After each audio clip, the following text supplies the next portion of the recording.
having done this for 40 plus years, I find that the way I think about what I'm doing doesn't change in the meaning, but the language I use to describe it changes.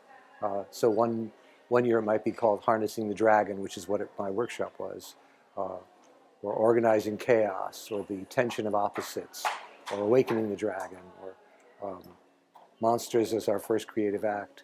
This time it was Becoming the Storm, partly inspired by some work with some children with storm phobias, but also really as a way of trying to describe the whole process of dynamic play therapy.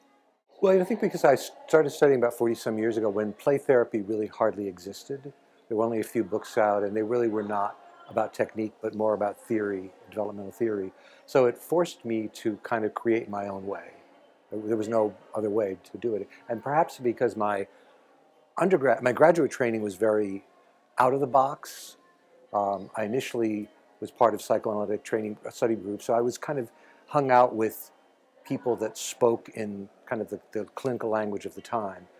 So I had the two balances, but the work with children never fit into that box.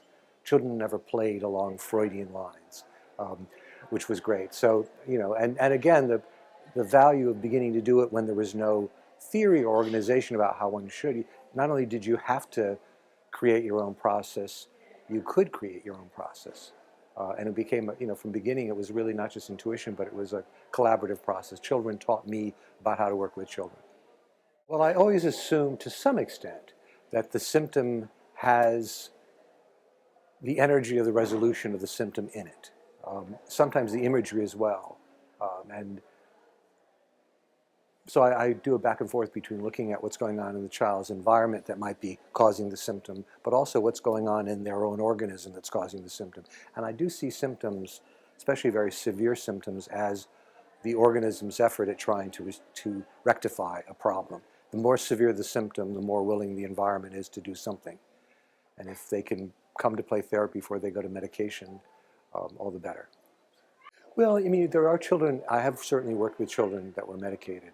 20 years ago, I didn't work with children. I refused to, but I've come to realize that for parents that parent these children and teachers that teach them, sometimes medication is short-term necessary, but it's certainly much better to work. Certainly, and it's mainly with children who are very, very impulsive and have attentional issues. Children who are depressed usually become undepressed very quickly from play therapy. Children who panic or are phobic, those are easy symptoms to resolve. It's more neurological symptoms, learning disabilities, or children with Tourette's syndrome, that it's harder to change that very quickly. And so if the child's in a school that allows them to get up and move a lot, that helps. If the child is in a rigid classroom where uniformity is necessary, it's almost impossible for them to be there without medication.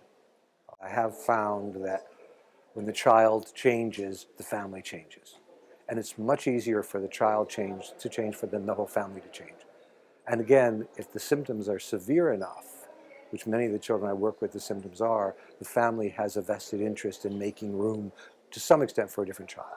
So I do include the parents in a very significant way, but most of the work is with the child.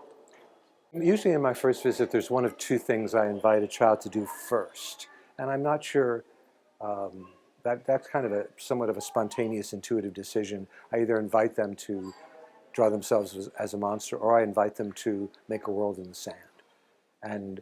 But then I go to the other. It's usually in that first visit I try to get a sense of what their use of the imagination is, and also what they would look like imaginatively if they turned into a monster. That gives me not so much information about what the problem is, but a sense of how accessible they're going to be. Gives me kind of a framework to work in the next time I see them. And sometimes it really jumpstarts the process. I don't know if you saw this movie called Looking for Me. It was made in the early 60s, a dance therapist who worked with autistic children. And she created a process. She would actually move the way the child moved. And it was filmed. So you saw these extremely autistic children begin to, over time in these film clips, come out of themselves and begin to relate to her. And she called the film Looking for Me because she was looking for her. She was looking for what she might find out in herself by working with these children.